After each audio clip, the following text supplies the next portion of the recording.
bonjour.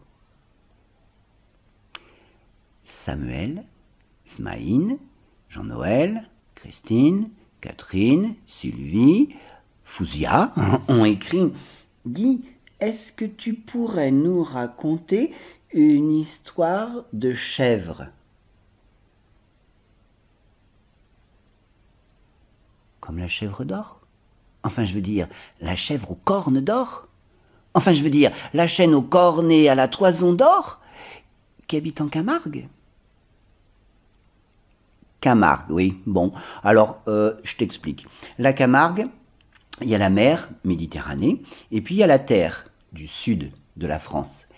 Et la Méditerranée, mer et la terre aiment bien jouer ensemble dans un terrain de jeu qu'ils se sont constitués, quelquefois avec de l'eau, des grosses flaques, des moyennes flaques, on appelle ça un marais, et de l'autre côté la terre, quand elle a gagné, du coup, c'est un petit peu plus haut, mais c'est quand même tout plat.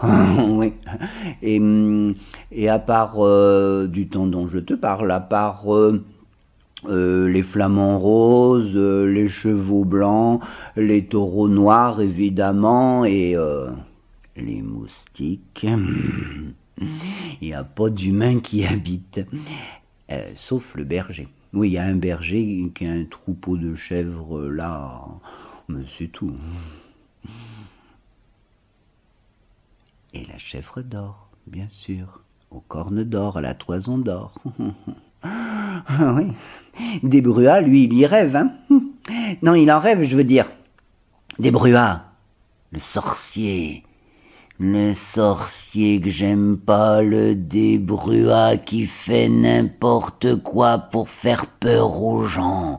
Desbruats, lui, chez lui, il a un grimoire. Un grimoire, c'est un livre qui est grand comme ça. Et large comme ça. Et pour tourner une page, il faut toute une journée. Et alors pour la lire, il faut toute une semaine. Et dedans, c'est écrit, c'est dessiné, il faut être sorcier, quoi, pour comprendre quelque chose. Bah oui. Et c'est là qu'il a trouvé Desbruats. Comment attraper la chèvre d'or. Et ce jour... Non, c'est pas ce jour, c'est cette nuit. Enfin, c'est la fin de la nuit. Il va réveiller son drac. Un drac, c'est une espèce de grosse bedaine avec des ailes immenses de chaque côté et une tête qui ressemble à rien. Et derrière, une grande queue. Je sais pas à quoi ça sert. Il a monté sur son drac qui habite dans le Rhône juste à côté. Le Rhône, c'est le grand fleuve qui vient jouer de temps en temps avec la mer et la terre en Camargue. Sur son drac aux ailes déployées, Desbruats, ce matin-là, vient se cacher dans les roseaux de la Camargue. Parce qu'en Camargue, à part quelques petits arbustes de rien du tout, enfin, il faut pas leur dire parce qu'ils seraient pas contents, mais il y a quelques roseaux. Et c'est là qu'il se cache avant que les étoiles ne se soient complètement endormies, que le soleil ne se soit levé pour laisser là-bas, regarde, apparaître la chèvre aux cornes d'or qui commence à gambader, sauter, et même revenir en arrière sur la terre quelquefois. Elle joue, quoi. Alors Desbruats demande à son drac de déployer ses ailes doucement pour s'envoler majestueusement et se poser délicatement devant la chèvre. Bé, bé. Et sans attendre, Desbruats dans sa main lui propose son petit déjeuner préféré à cette chèvre aux cornes d'or. Une fleur spéciale à Valespire, celle qui naît uniquement sur le dessus du fil de l'eau, comme une étoile qui s'y serait posée. Bé, bé,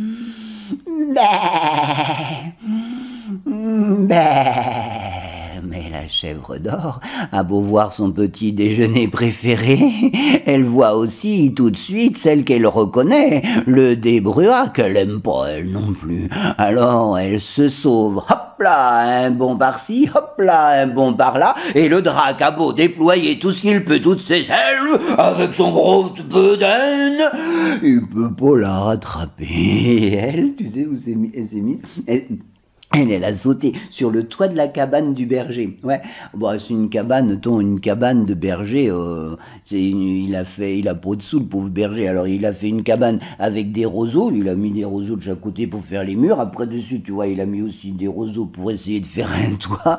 Et la chèvre aux cornes dorées là, bien ancrée sur ce toit, elle regarde le débruat arrivé sur son drac, qui quand tu marches par terre avec ses grands ailes déployées, il est pas habile du tout, le dragon.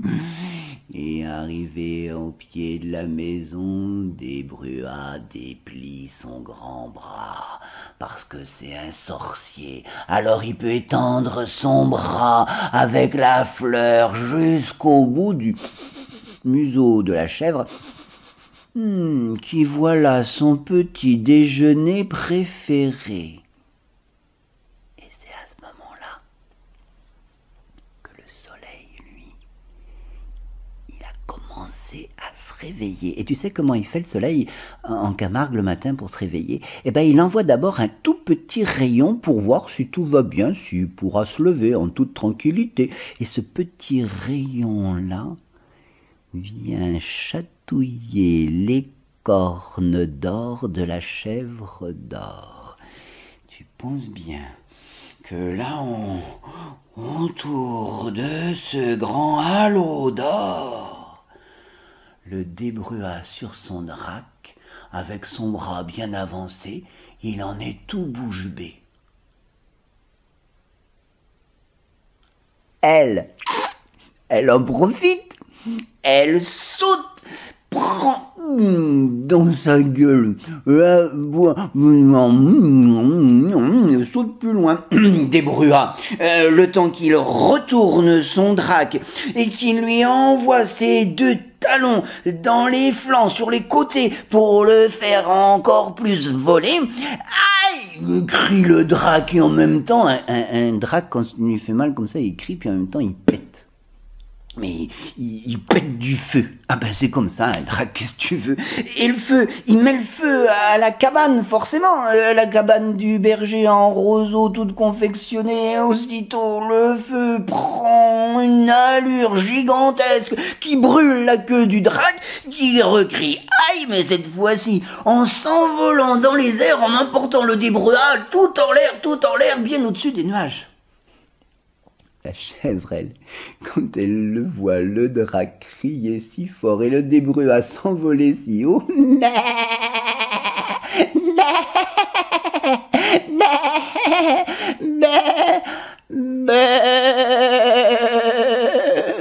qu'elle voit la cabane du berger tout enflammée. Et là-bas, le berger, tu penses bien, alerté par les flammes du matin, tout juste, même pas réveillé, et la fumée qui monte au-dessus, il revient en courant avec son troupeau derrière lui. C'est ma faute, dit la chèvre aux cornes d'or. Mais attends. Et elle frappe le sol avec ses sabots. Elle en a 4, hein. Bah oui, un à chaque patte. Et de ces sabots qui ont frappé le sol tombent des paillettes d'or. Alors, le berger les ramasse précautionneusement dans ses mains, et la chèvre lui dit « Berger, tu vas pouvoir te construire une nouvelle maison, mais autour, tu vas planter du fenouil. Le fenouil, ça évitera que le débruat ne revienne t'embêter et se venger. » Et le berger, il a construit sa maison. Et la chèvre d'or revient le voir tous les matins pour voir si le fenouil pousse bien. Et enfin, du moins, c'est ce qu'on dit. Parce que j'ai jamais réussi à me lever assez tôt le matin pour aller voir la chèvre d'or. À cause de mon doudou, il est jamais réveillé de bonne humeur le matin, il lui faut un temps fou à faire sa toilette. Si toi aussi, tu veux une histoire, il suffit d'écrire